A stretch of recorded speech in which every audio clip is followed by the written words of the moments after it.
Rapport incident site web SCSI explication. C'est l'intitulé d'une publication de Fokougi, membre équipe technique Survie Cameroun sur les réseaux sociaux. La suite, dans un instant. Cliquez sur le pouce bleu et activez la cloche de notification pour ne manquer aucune de nos futures publications.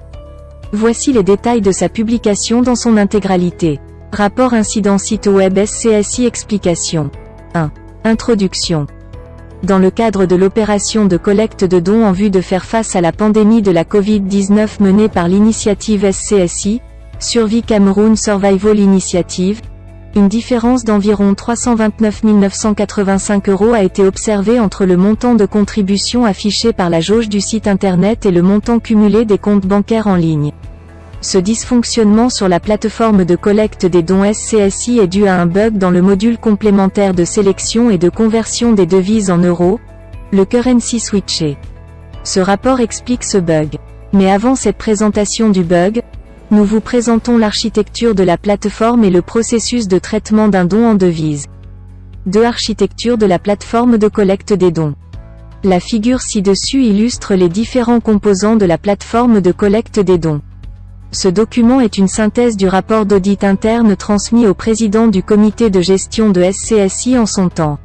1. WordPress est le composant central pour la gestion des pages du site web. 2. GiveWP est un greffon que l'on ajoute à WordPress pour la gestion des dons.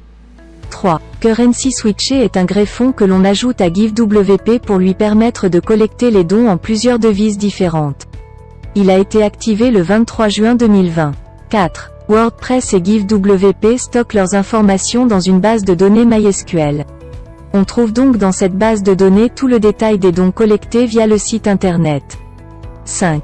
GiveWP interagit avec Stripe et PayPal pour le paiement des dons. Il établit la liaison directe entre le donateur et les plateformes Stripe et PayPal.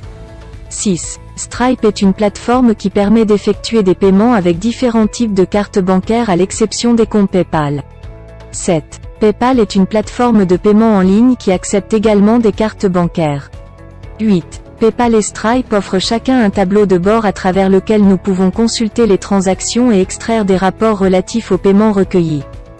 3. Illustration des étapes de traitement d'un don en devise, monnaie autre que l'euro.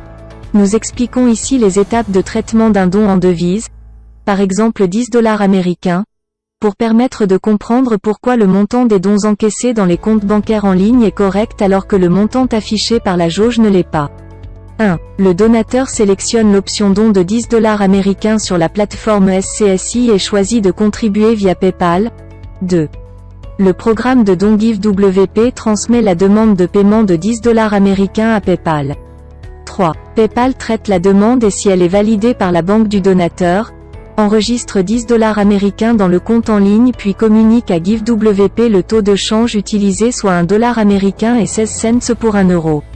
4. GiveWP utilise le taux de change pour convertir les 10 $ américains en euros et stocke le résultat dans la base de données MySQL. Et là à cause d'un bug de conception dans le programme, le résultat de la conversion est de 861 € au lieu de 8,61 €. Nous expliquerons ce bug dans la section 4.5. GiveWP ajoute la valeur erronée de 861 € au total déjà collecté et l'affiche dans la jauge. Ainsi, lorsque le don n'est pas en euros dès le départ, le montant enregistré dans le compte bancaire en ligne est correct. Mais celui enregistré dans la base de données de GiveWP est erroné et par conséquent le montant total des dons affichés à l'écran est tout aussi erroné. Ce bug n'affecte pas les dons effectués directement en euros. 4 explications du bug de conversion. Le dysfonctionnement du module Currency Switcher affecte la conversion de valeur d'une devise utilisant le caractère point, comme symbole des décimales à l'instar du dollar US et de la livre sterling vers une devise utilisant le caractère virgule, comme symbole des décimales à l'instar de l'euro. Dans la vidéo que nous présentons plus bas, Monsieur Ben Meredith, le responsable du support technique de GiveWP présente et explique le bug survenu sur la plateforme www.camerounsurvival.org. Pour illustrer, 50 $ américains, 50 $ US, avec un taux de conversion de 1 euro égale 1 $ américain et 16 cents, seront convertis par le module Currency Switcher en 43,10 €, 43,10 €.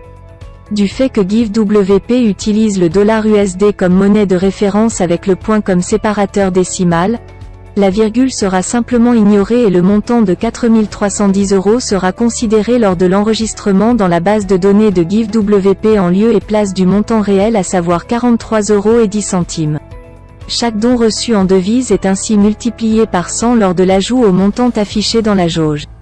Le tableau ci-dessous présente de manière chiffrée le résultat du cumul des dons en devises ainsi que le montant cumulé de la différence de conversion qui ressort à l'affichage pour un montant de 329 985,81 € sur la plateforme de www.cameroonsurvival.org. 5 vidéos. Monsieur Ben Meredith, le chef de département support de GiveWP, présente le bug survenu sur www.cameroonsurvival.org. Nous vous invitons à écouter cette vidéo de Monsieur Ben Meredith, chef du département support de la société Give, éditrice du programme de collecte des dons, qui explique clairement qu'un bug dans le module Currency Switché de leur produit phare GiveWP est à l'origine du dysfonctionnement observé sur la plateforme www.cameroonsurvival.org. Il décrit aussi à l'attention des informaticiens la démarche à suivre pour rectifier les données erronées, suite à la mauvaise conversion, afin que la jauge du site présente le montant égal à celui qui est dans les comptes bancaires en ligne. Voici que cette équipe dénonçait plutôt sur la méthodologie du travail de l'auditeur. Votre travail souffre d'une lacune méthodologique surprenante. En effet, ayant constaté le fameux écart dont vous reconnaissez vous-même qu'un accès au support technique de l'éditeur du logiciel vous est nécessaire pour vous prononcer avec certitude, pourquoi n'avez-vous pas pris attache avec ce dernier afin qu'il vous mette à disposition les moyens techniques pour infirmer, valider ou confirmer, tel qu'annoncé dans vos hypothèses? Et à défaut, élargir les recherches. Autre manquement grave. Il ne vous a pas échappé que sur le compte bancaire de transit mis à la disposition de l'initiative, les généreux donateurs qui ne voulaient pas passer par les plateformes en ligne pouvaient faire des virements bancaires classiques. Nombreux sont ceux qui ont fait leurs dons à travers ce canal. Or, dans votre flowchart du processus de collecte des dons, cette hypothèse n'apparaît nulle part et la somme des dons collectés par ce canal ne semble pas avoir été prise en compte par votre audit. Par ailleurs, est-il normal qu'au cours de plus d'un mois d'audit vous n'ayez jamais entendu ni les administrateurs du site internet SCSI, ni l'éditeur du logiciel de l'affichage de la jauge? En tout état de cause, soucieux de célébrer la générosité exceptionnelle des donateurs et d'évacuer toute suspicion sur le travail bénévole abattu par notre équipe technique pour le compte du programme humanitaire SCSI, nous porterons à la connaissance de nos généreux donateurs l'explication de cet écart et les informations reçues de l'éditeur du logiciel de prise en charge de la jauge à la suite de la demande d'explication que notre équipe lui a adressée bien avant que SCSI n'envisage un audit indépendant. En réalité, notre équipe, après avoir constaté le fameux écart, avait tout logiquement informé le président du comité de gestion de SCSI après plusieurs investigations pour en trouver la source, bien avant son annonce de la commission d'un audit. Les conclusions de nos investigations, y compris nos échanges avec les opérateurs des plateformes, étaient pourtant à votre disposition, à travers le président du comité de gestion qui les a reçus en leur temps. Veuillez prendre 3 secondes pour liker la vidéo et la partager. N'oubliez pas de vous abonner à la chaîne YouTube Camer TV Info et Cameroun Actu. À bientôt pour de nouvelles publications.